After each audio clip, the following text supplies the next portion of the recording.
The last set of results we're going to look at is what's known as the products to sums, known that, for an obvious reason, it gets a product of two trig functions and turns it into a sum of two trig functions. So the first one here we have is 2 cos A cos B. It ends up being cos A minus B plus cos A plus B. Now, the easiest way of remembering these is to think about where it came from. Think about your compound angle formulas. This must have come from the cosine one, because remember, that's the cosine one that we went cos, cos, sine, sine.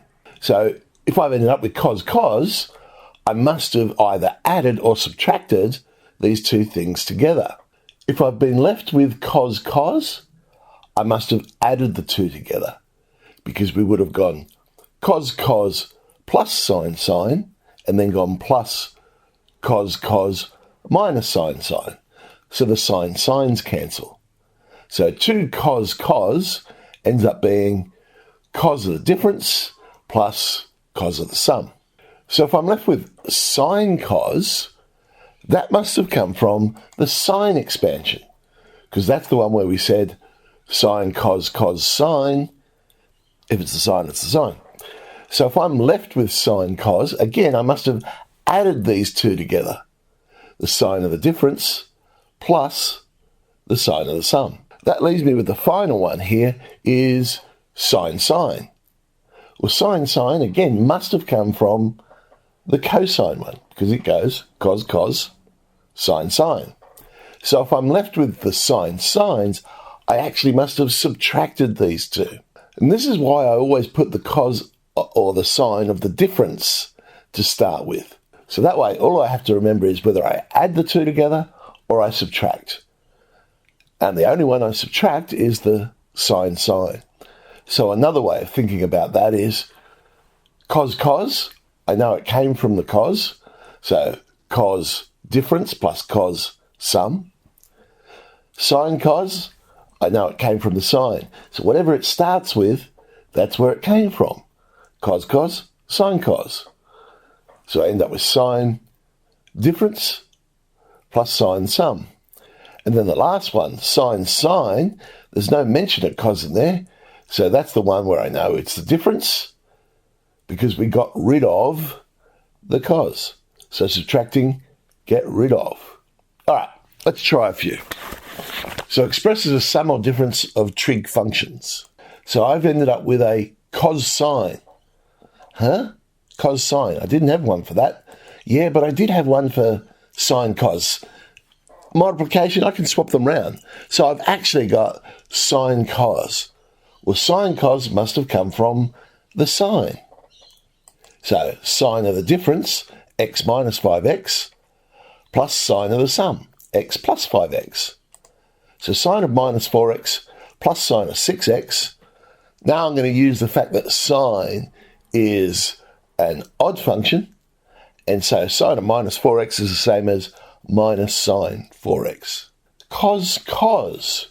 Well, cos cos must have come from the cos, but notice I've only got one cos cos. My formula is 2 cos cos. So I've actually got half of my formula. So I end up with a half of cos the sum, 3 theta plus 5 theta, plus cos the difference, 3 theta minus 5 theta. So I get half of cos 8 theta plus cos minus 2 theta. Cos is an even function, so that cos of minus 2 theta is the same as cos 2 theta. So half of cos 8 theta plus cos 2 theta. We want to evaluate 2 sine 45 cos 15. Now, I've got an exact ratio for 45 degrees. Cos 15, I could use compound angles to work it out. But let's turn this product into a sum, because something nice happens. So sine cos must have come from the sine. So I've got sine the difference, 45 minus 15, plus sine the sum, 45 plus 15, sine 30 plus sine 60. They're both exact ratios. So I get a half plus root 3 on 2, 1 plus root 3 on 2.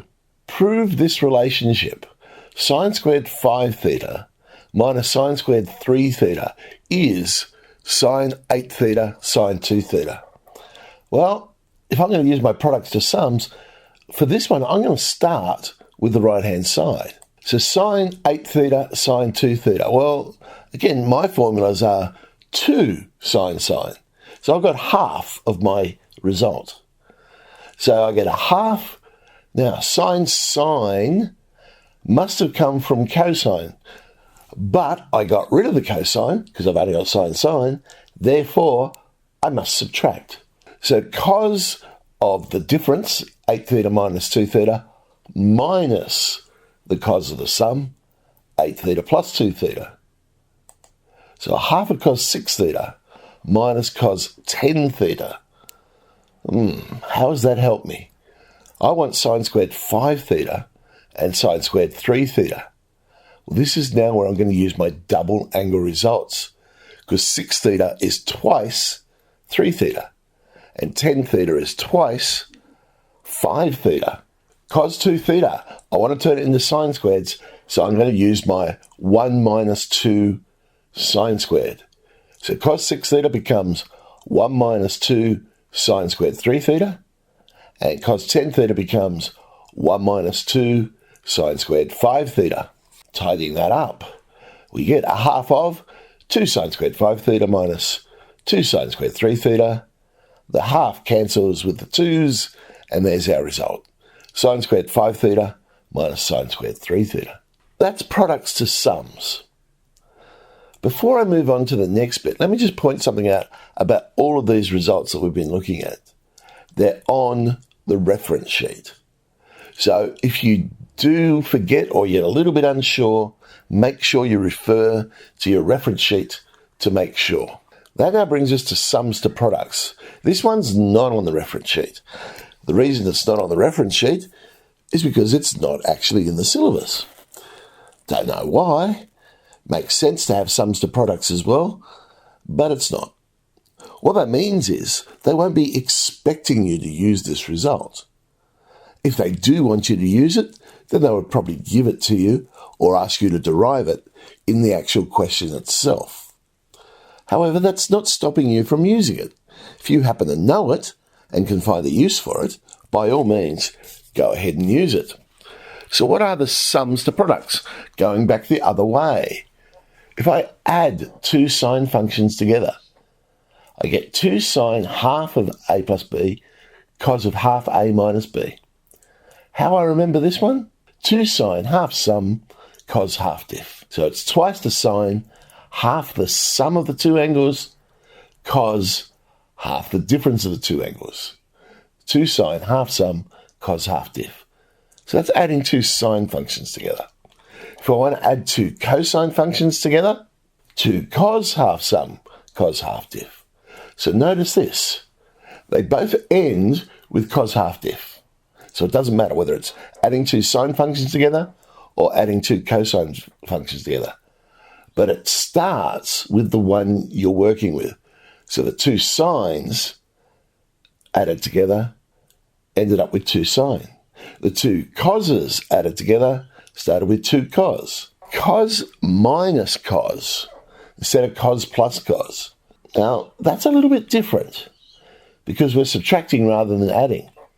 I've said that for a reason, because the answer is minus 2 sine half sum sine half diff.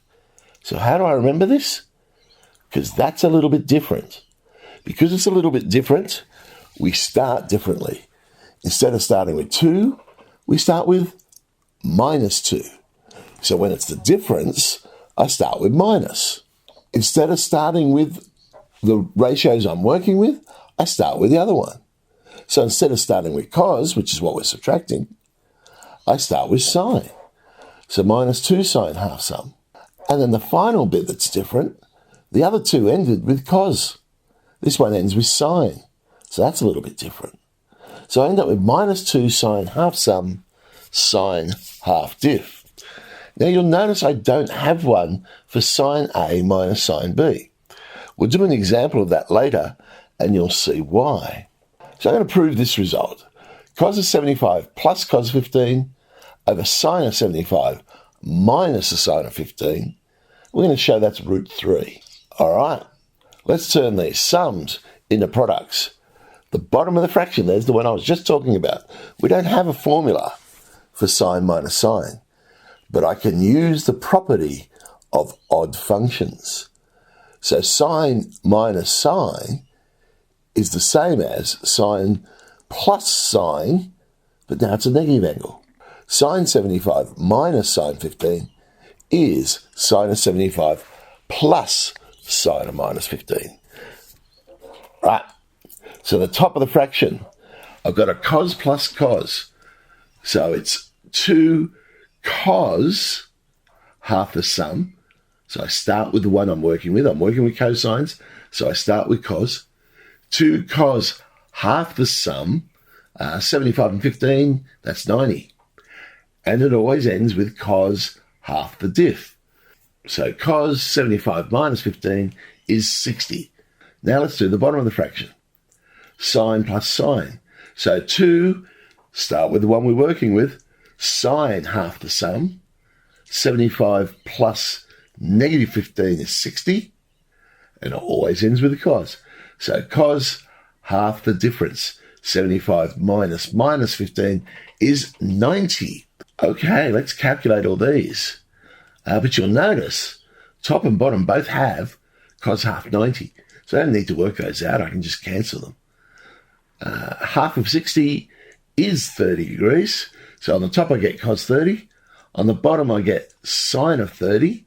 The 2's cancel. Cos 30 and sine 30, which is cotan of 30, root 3. One really good use of this is solving trig equations. Sine x plus sine 3x.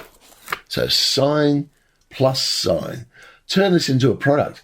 When you've got an equation equaling 0, products are real easy because you know each of the factors must equal 0. So let's turn this sum into a product. So sine plus sine will be 2, start with the ratio that we're working with, sine half sum, x plus 3x is 4x, half of that is 2x. Always finish with cos. Cos half diff. So x minus 3x is minus 2x, half of that minus x. Cos is an even function, so cos of negative x is cos x, and so now I can solve this equation. Either sine 2x is 0 or cos x is equal to 0. I'm looking for answers in between 0 and 360. That means for 2x, I have to go around the circle twice. So I'm looking for answers between 0 and 720. 0 is a boundary value, so we get 0, 180, 360, 540, and 720. Divide each of those by 2. Now, cos x equals 0. Again, boundary values, 90 and 270. Well, actually, I'd already discovered those in my other result there. So my final answer, 0, 90, 180, 270, and 360. Okay. 17G, playing around with products to sums.